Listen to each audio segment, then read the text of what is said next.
They were once warriors, kings of the cage, heroes in the ring, but after years of punishment, their minds betrayed them. Behind the highlight reels and title belts is a darker truth: the irreversible toll of repeated head trauma, CTE. Chronic traumatic encephalopathy isn't just a medical term. It's a silent destroyer, creeping into the minds of fighters long after the cheering fade. Some became punchlines, others became tragedies, and a few never found their way back. In this video, we explore the most heartbreaking cases in combat sports, from bizarre interviews to full-blown delusion, from loyal fans to concerned families. This is what happens when no one steps in. This is what CTE really looks like. In the world of combat sports, there's a silent killer stalking every champion, and it's not their opponent. It's something that can't be seen in highlight reels or weigh-ins, but it can end a fighter's life long before they die. CTE, or chronic traumatic encephalopathy, is a degenerative brain condition caused by repeated blows to the head,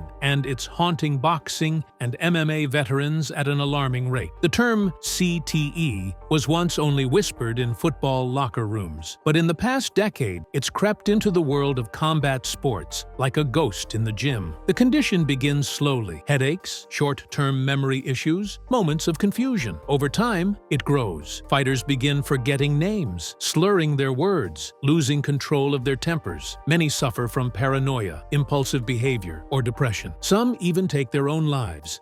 What makes it worse is that CTE can only be definitively diagnosed after death. Unlike concussions, which can be diagnosed in real time and treated, CTE is about accumulation. Every sparring session, every jab, every uppercut that rocks the brain back and forth inside the skull is a brick in the wall of irreversible damage. And in MMA and boxing, where athletes fight for years, sometimes decades, the wall gets built quickly. Fighters are particularly vulnerable because head trauma isn't just a byproduct of the sport, it's part of the strategy. You win by outlasting your opponent, by knocking them unconscious, by absorbing pain and dishing it back tenfold. Some fight 3 to 4 times a year, others spar 5 days a week. Over time, even shots that don't seem devastating add up. Unlike football players, fighters don't have off-season. They don't rotate out mid-round. They stay in the ring, round after round, year after year, until their body or their mind gives out. And even when the damage becomes obvious, the support system is almost non-existent. Retired fighters don't have a union. There's no guaranteed health insurance. If a fighter loses their cognitive abilities, they often suffer in silence, away from the cameras and out of the spotlight. They become forgotten legends, men and women who once stood tall, now broken by the very sport that made them famous. In the following parts, we'll dive into real examples of fighters who showed terrifying symptoms of CTE. Some are still alive, others are not, but their stories all point to the same reality. The brain can't take endless damage, and once the switch flips, there's no coming back. Tito Ortiz was once the face of the UFC. With bleach blonde hair, American flag shorts, and an ego the size of a stadium, he was the ultimate showman. He talked trash, he played the heel, and he backed it up by becoming one of the UFC's first dominant champions. But in recent years, the narrative around Tito has shifted, and not in a good way. The headlines aren't about his wins anymore. They're about his words, and more specifically, how his words don't make any sense. Tito's interviews over the last decade have become legendary for all the wrong reasons. In one, he famously said, "My body matured because my dad is old." In another, he called Conor McGregor Conor McConnor and mispronounced Khabib Nurmagomedov as Khabib Mononov. During a mayoral campaign speech in Huntington Beach, he stumbled through prepared remarks, losing track of his sentences and even reading stage directions out loud, as if he couldn't tell the difference between the script and reality. These moments went viral. Fans laughed, memes spread, and for a while, it seemed like just another case of Tito being Tito, the loudmouth, the self-promoter, the wild card. But as time went on, a darker possibility emerged. What if this wasn't just Tito being quirky? What if this was brain damage? Ortiz fought professionally, For over 20 years, he brawled in the octagon when gloves were thin and rules were loose. He absorbed punches from legends like Chuck Liddell, Randy Couture, and Forrest Griffin. Beyond the fights, his training was intense, sparring 3 or 4 times a week, often with heavy contact. It's easy to tally up the wins and losses. It's harder to tally the number of times his brain was rattled inside his skull. And now, at 49 years old, Tito's speech patterns suggest something more than just age. Experts have noted his frequent word salad moments, inconsistent sentence structure, and lack of verbal coherence. These aren't just funny sound bites, they're red flags.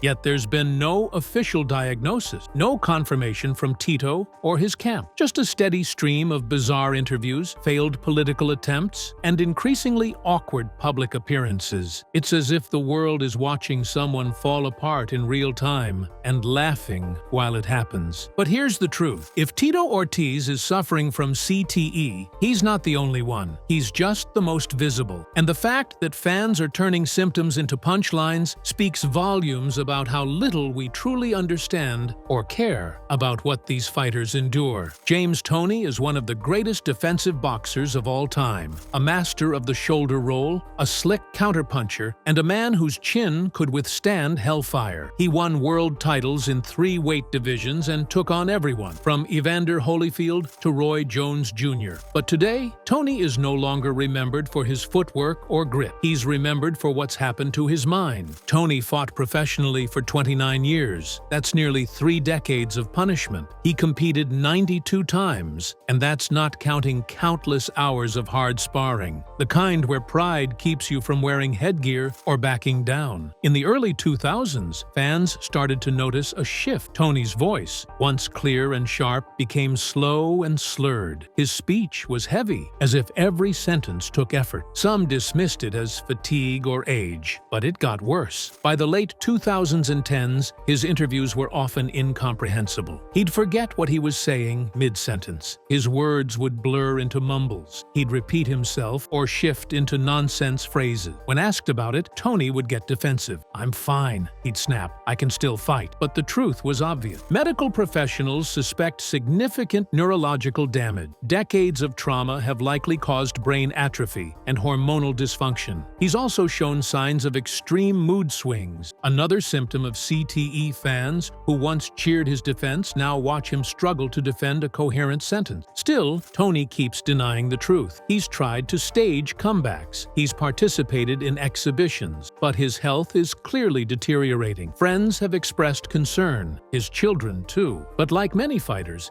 Toney's pride might be the very thing that prevents him from getting help. This is the cost of fighting, not in the ring, but after it.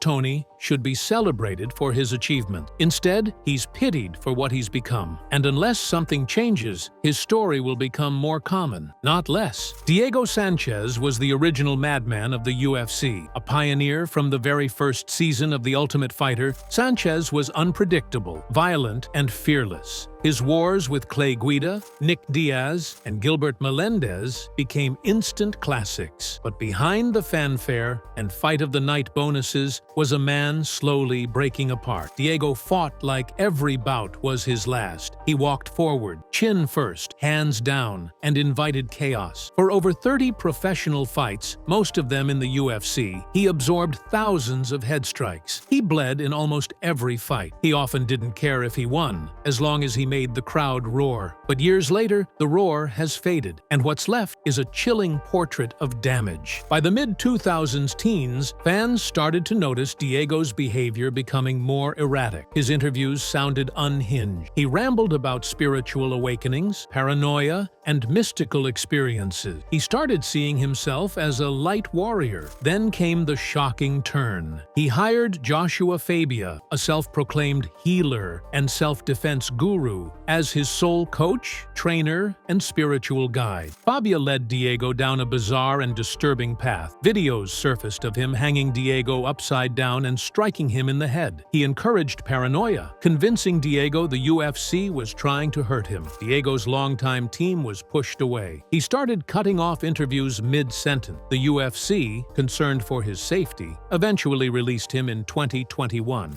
It was one of the saddest falls in MMA history. Diego Diego was no longer a warrior. He was a man lost in delusion, vulnerable to manipulation. And the scariest part? No one could prove what was happening to his brain, but it was obvious to anyone watching. Slurred speech, confused trains of thought, mood swings, classic signs of chronic brain injury, and no one intervened until it was too late. Today, Diego seems to have distanced himself from Fabia, but the damage appears permanent. He still speaks in cryptic metaphors. He still seems far removed from reality. He occasionally posts on social media, offering cryptic spiritual rants. What was once eccentric has become tragic. Diego Sanchez, the fighter who gave everything to the cage, may have given too much.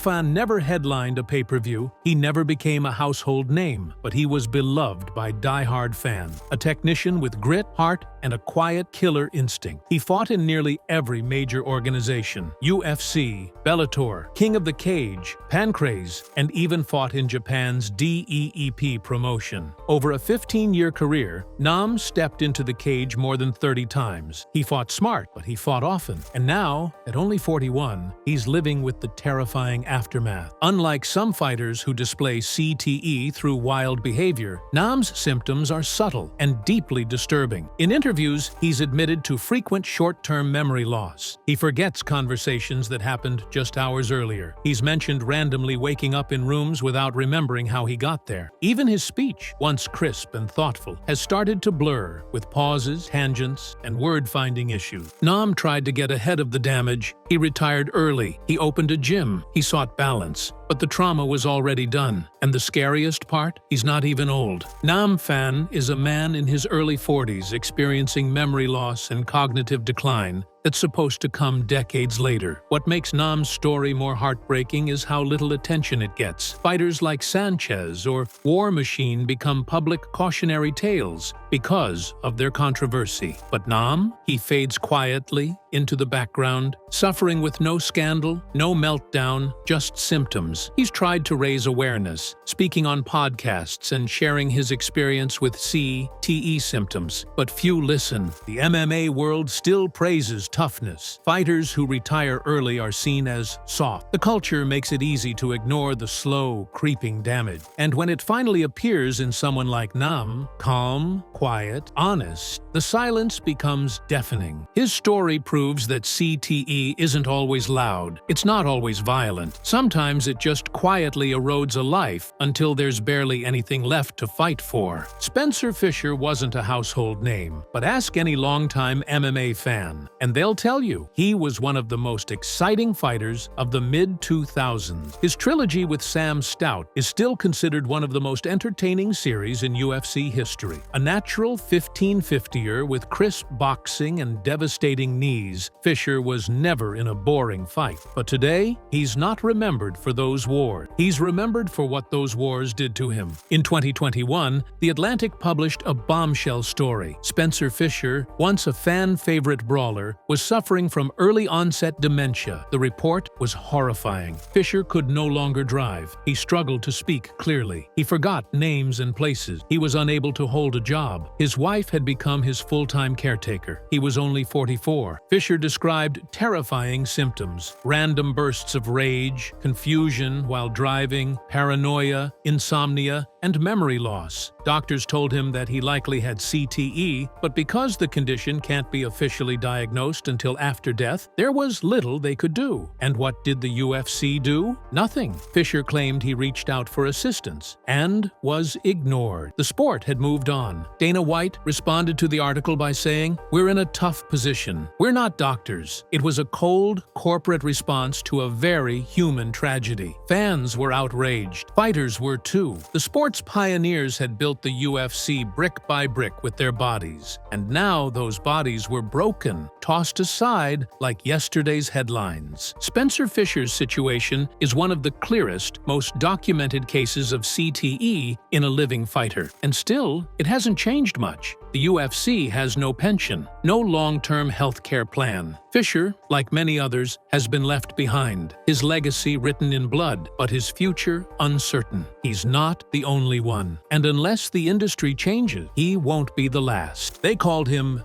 Big Daddy, a towering presence in early MMA. Gary Goodridge was a fan favorite in Pride and the UFC, known for his terrifying knockouts, especially the infamous elbow barrage in UFC 8. Goodridge built a reputation as one of the most fearless heavyweights in the sport, but that legacy came at a terrible cost. Goodridge wasn't just a fighter. He was a fighter who said yes to everything. MMA, K1 kickboxing, bare-knuckle fights in unsanctioned circuits. He did it all. Over the span of his career, he fought in over 85 combined matches across various styles. He was rarely the most technical. Often, he was the toughest. And toughness in combat sports is a double-edged sword. In 2012, Goodridge was officially diagnosed with CTE and dementia pugilistica. The damage was irreversible. At 46 years old, he was already losing memories, struggling to function day to day. In interviews, he described episodes of confusion, walking into a room and forgetting why, forgetting names, forgetting entire fights. "There are 15 fights I don't remember," he once said. The most haunting part? He fought for years after he started noticing symptoms. His hands trembled. He struggled to speak clearly. He admitted he could feel something breaking inside, but the money was gone, the fame had faded, and fighting was the only thing he knew how to do. By the time he retired, his speech had slowed, his posture slouched. His smile was there, but it was hollow. In recent interviews, he's shown heartbreaking vulnerability. He cries openly about his condition. He warns young fighters about the risks. "It's not worth it," he says. "You give everything, and then you forget everything." Today, Gary lives in Canada and depends on others for support. He's forgotten who he used to be. He's a symbol of an era that glorified brawls and ignored safety. And while his name might not trend anymore, his story might be the most terrifying of all, because he knew what was happening and he couldn't stop it. Tito Ortiz was once the face of the UFC. The Huntington Beach bad boy was Dana White's golden boy, a champion who brought eyeballs and attitude to the early 2000s MMA boom. But now, the brash talk is harder to understand. The iconic stare-downs are gone, and behind the sunglasses and speeches is a man many believe is showing early signs of brain trauma. Ortiz, in his prime, was a dominant wrestler with brutal ground and pound. He fought all the greats: Chuck Liddell, Randy Couture, Ken Shamrock, but his style involved taking punishment, heavy hands, explosive exchanges, and going 5 rounds deep in war. It wasn't until much later that fans started noticing something off. In recent years, Tito's public appearances have become a subject of concern. His speech is often slurred. He goes on long, confused tangents in interviews. He mispronounces words, repeats phrases, and struggles to stay on topic. When he entered politics, his campaign was riddled with awkward, incoherent statements. In one now viral clip, he described COVID safety guidelines using phrases that made no logical sense. The internet laughed, but longtime fans cringed. Is this just Tito being Tito? Or is it something darker? People close to Ortiz have noted changes in his memory. Former training partners have hinted at mood swings, confusion, and long pauses during conversation. While he hasn't confirmed any diagnosis publicly, the signs align with CTE, and the longer he continues to dismiss it, the worse it may get. He continues to compete in low-level boxing matches and appearances, but the truth is, the fire is dimming. The reflexes are slower. The speech is garbled. The charisma, once his most dangerous weapon, now feels like a relic. And in true Tito fashion, he denies it all. But behind the bravado may be a brain breaking apart, slowly, quietly, and in plain sight. The most tragic part of this story isn't just what's happening to the fighters. It's what isn't happening around them. There's no pension for former UFC stars. There's no neurological program built into contracts. The promotion profits off their highlight reels while their brains quietly disintegrate in the shadows. Fighters like Diego Sanchez and Spencer Fisher gave everything to the sport. They bled for the crowd. They broke bones and brains for bonus checks. But the moment they stepped out of the cage, The system moved on. The UFC's response? "We're not doctors." That single quote from Dana White about Fisher's condition went viral, and not in a good way. Many fighters suffering from early CTE aren't even eligible for help unless they get a diagnosis after death. The current medical model doesn't support living diagnosis without brain autopsy. That means thousands of combat athletes, boxers, MMA fighters, kickboxers are deteriorating with no official answer. And the organizations they built their names with don't want to touch the issue. There's a reason boxing began implementing brain scan requirements in major jurisdictions. But in MMA, the Wild West culture still lingers. Fighters are pressured to continue, even when they know something feels wrong. They take fights short notice. They hide symptoms. They fear irrelevance and the paycheck that goes with it. The media, too, has a short memory. Fighters with clear CTE symptoms become memes. Their slurred speech becomes a punchline. Their confused interviews go viral for all the wrong reasons. It's easier to laugh than to look in the mirror and admit this sport has a body count. It's time fans, organizations, and the industry as a whole stop pretending this is just part of the game. Because if nothing changes, every generation of fighters will have their Diego, their Fisher, their Goodridge, and eventually there won't be many left who can remember the wars they won or the lives they lost in the process.